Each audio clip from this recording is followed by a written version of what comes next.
Oke, mari kita langsung bahas topik kita hari ini ya. Kita ambil dari kutipan The Art of Seduction dan fokusnya ke ide yang menurut saya lumayan unik nih, mempuisikan kehadiran Anda. Maksudnya gimana sih bikin kehadiran kita tuh nggak cuma ya udah hadir gitu aja, tapi lebih simbolis, lebih bermakna, yang bikin orang mikirin terus, kayak puisi gitulah. Kita coba bedah nih, kenapa katanya terlalu akrab itu malah bisa ngerusak daya tarik dan gimana caranya bangun aura puitis ini? Betul, betul.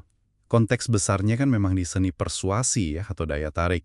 Sumber ini bilang kalau terlalu sering kelihatan, terlalu gampang ditebak, itu justru bisa jadi bumerang loh.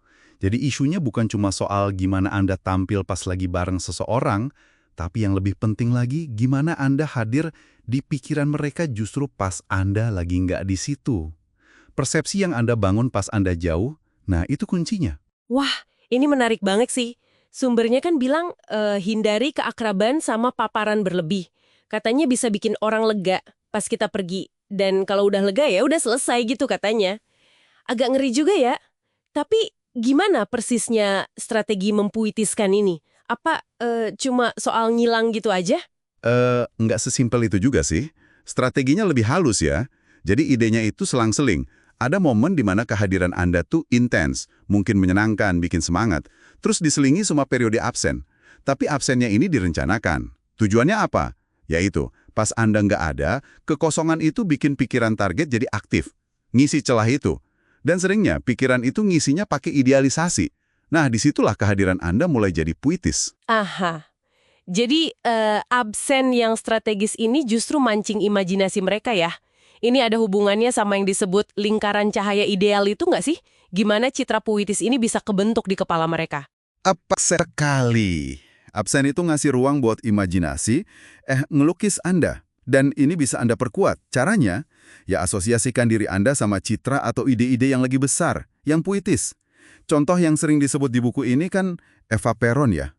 Dia itu secara sadar banget mengubah citranya dari ya aktris biasa jadi Evita, sosok penyelamat yang agung, hampir kayak Santa gitu buat rakyat Argentina. Image Evita ini disebar kemana-mana, memenuhi pikiran publik, dan akhirnya jadi lebih kuat dari sosok Eva Peron yang asli. Kehadirannya jadi kayak mitos, udah dipuitiskan gitu. Luar biasa ya, gimana sebuah citra bisa hidup sendiri dan jadi kuat banget gitu. Ini nunjukin pentingnya peran fantasi ya dalam semua ini. Katanya kan semakin Anda hadir di pikiran mereka pas Anda jauh, makin besar kemungkinan mereka ngebungkus Anda dalam fantasi yang menarik buat mereka. Kenapa bisa gitu ya? Ya karena ini nyentuh kebutuhan dasar manusia buat mengidealkan sesuatu, apalagi dalam konteks romantis ya. Mengidealkan pasangan itu bikin kita ngerasa diri kita juga istimewa loh. Logikanya kan kalau pasangan saya ini luar biasa, berarti saya juga luar biasa dong karena dipilih sama dia. Fantasi ini menurut sumbernya jadi medan pertempuran utamanya gitu. Oh ya, ini jadi ingat contoh lain yang juga dibahas. Tokoh Yohanes di The Seducer's Diary-nya Kierkegaard itu kan, dia kan nggak langsung deketin Cordelia secara fisik ya? Persis. Johannes itu pakainya surat. Surat-surat yang indah, puitis, buat menghantui pikiran Cordelia dulu. Dia bangun kehadiran mental yang kuat banget. Sampai Cordelia jadi terobsesi gitu. Padahal interaksi langsungnya belum banyak. Ini namanya penaklukan pikiran. Jadi, ya intinya sih, kehadiran fisik aja nggak cukup. Sumber ini nyaranin buat ciptain kehadiran mental yang terus ngebayangin.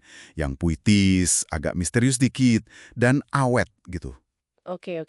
Jadi kalau dirangkum nih, mempuisikan kehadiran Anda itu bukan cuma soal dandan atau tampil keren aja ya. Ini lebih ke permainan ngatur jarak sama kedekatan, terus naburin sedikit misteri, dan secara sadar mengaitkan diri sama sesuatu yang imajinatif atau simbolis. Tujuannya biar Anda tetap hidup, bahkan jadi lebih menarik. Di pikiran orang lain, justru pas Anda lagi nggak ada di depan mereka. Nah, ini mungkin bisa jadi satu pertanyaan menarik nih buat Anda renungkan lebih lanjut. Prinsip mempuisikan kehadiran, ini kan fokusnya di konteks seduksi ya di buku ini. Tapi sejauh mana sih elemen-elemennya ini? Kayak ngelola ekspektasi, bikin sedikit jarak biar nggak jadi biasa aja, atau mengasosiasikan diri sama ide menarik bisa relevan. Atau mungkin malah berguna di arena lain, misalnya interaksi profesional atau sosial sehari-hari, supaya komunikasi kita nggak kerasa datar dan ya gampang dilupain gitu aja. Sesuatu buat dipikirkan mungkin.